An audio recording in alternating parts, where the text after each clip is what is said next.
Hello बच्चों, आजच्या या व्हिडिओमध्ये आपण आपला लेसन नंबर 11 जो आहे बघा, मानवी शरीर व इंद्रिय संस्था या लेसन मधील हा जो टॉपिक आहे मानवी रक्तगट, तो टॉपिक आपण इथे बघणार आहोत आणि रक्तपेढ्या हे दोन टॉपिक आपण इथे बघूयात.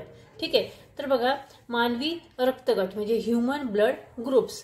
आता बघा, रक्तातील प्रतिजन आणि प्रतिपिंडे या दोन प्रथिनांवर आधारित रक्ताचे वेगवेगळे गट पाडले जातात.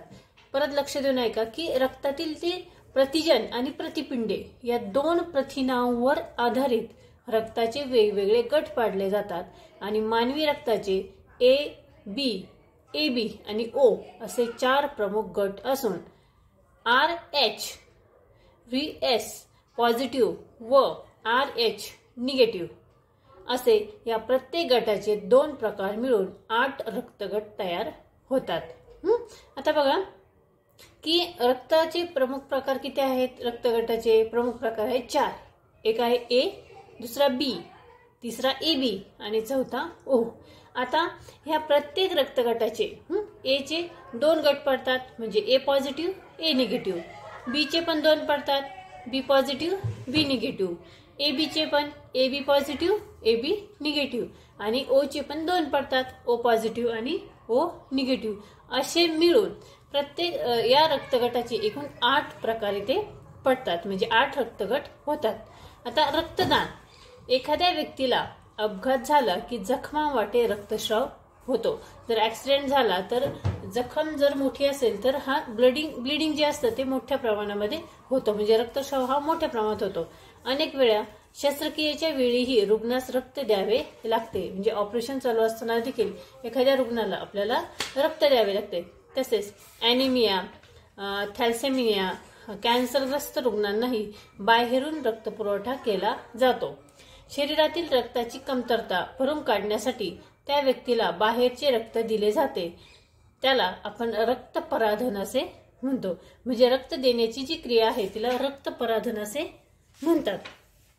त्यानंतर बघा, रक्तपराधनासाठी रक्ताचा पुरवठा कुठून होतो तर ते आहे रक्तपेढ्या.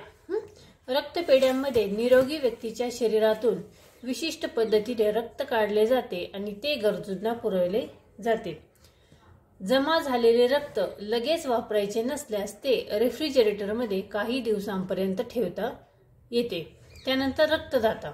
आता रक्तपराधनासाठी कुठून रक्त येतं तर रक्तपेढ्यांमधून आपण रक्त घेऊ शकतो. त्यानंतर दुसरा आहे रक्तदाता म्हणजे जी व्यक्ती रक्त देते तिला रक्तदाता असे म्हणतात म्हणजे रक्तदान जी व्यक्ती करते तिला रक्तदाता असे म्हणतात. तिसरा आहे रक्तग्राही.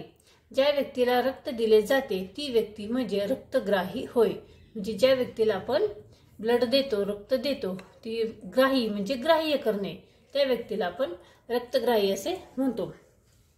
पुढे बघा, ओ गटाचे रक्त इतर सर्व गटांना देता येते तर ए बी गटाची व्यक्ती सर्वांकडून रक्त घेऊ शकते म्हणजे ओ रक्तगट ज्या व्यक्तीचा आहे त्या व्यक्तीचं रक्त हे सर्व व्यक्तींना चालू शकतं. पण ए बी गटाची जी व्यक्ती आहे ती सर्वांकडून रक्त घेऊ शकते म्हणून ओ रक्तगटाला सर्वयोग्य दाता असे म्हटले जाते म्हणजे युनिव्हर्सल डोनर. आणि ए बी रक्तगटाला सर्व योग्य ग्राही म्हणजे तिला ए बी ज्याचा रक्तगट आहे त्या व्यक्तीला कोणत्याही रक्तगटाचं रक्त चालू शकतं म्हणजे ओ देखील चालतं, ए देखील चालतं आणि ए बी देखील चालतं आणि बी देखील चालतं म्हणजे ए बी हा काय झाला रक्तग्राही झाला, सर्व योग्य ग्राही झाला आणि ओ काय झाला, ओ गटाचा व्यक्ती हा कोणत्याही ब्लड ग्रुप असलेल्या व्यक्तीला रक्त देऊ शकतो. सर्व योग्य ग्राही त्यालाच आपण युनिव्हर्सल रिसेप्शनिस्ट असे म्हणतात. त्यानंतर पुढे बघा की रक्तगट हे अनुवंशिक असतात. ते आपल्या शरीरात माता व पित्याकडून येतात म्हणजे माता व पित्याकडून येणारे जनुकांवर अवलंबून असतात. रक्तदान करताना रक्तगट जुळल्यासच ते रक्तदात्याला दिले जाते. ते रक्त रुग्णाला दिले जाते।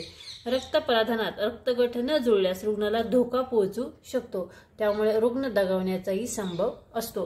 म्हणजे ज्या व्यक्तीचा रक्तगट ए आहे त्याला आपण बी रक्तगट दिला तर ते चालत नाही। ए वाल्याला आपण एचच रक्तगट देऊ शकतो किंवा ओ देऊ शकतो। ठीक आहे, म्हणजे जो रक्तगट हवा आहे तोच आपल्याला रक्तगट तो आपल्याला द्यावा लागतो।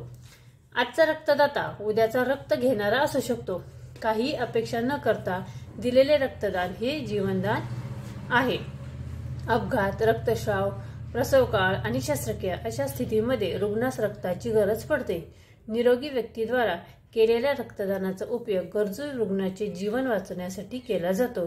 यामुळेच रक्तदान हे सर्वश्रेष्ठ दान आहे असे म्हटले जाते। ठीक आहे, तर या व्हिडिओमध्ये आपण मानवी रक्तगट हा टॉपिक इथे बघितलेला आहे। हा व्हिडिओ कसा वाटला कमेंट्स करून नक्की कळवा। व्हिडिओ आवडला तर व्हिडिओला लाईक शेअर करा। चॅनलवर नवीन असेल चॅनल सबस्क्राईब करा। पुन्हा भेटूया पुढच्या व्हिडिओमध्ये।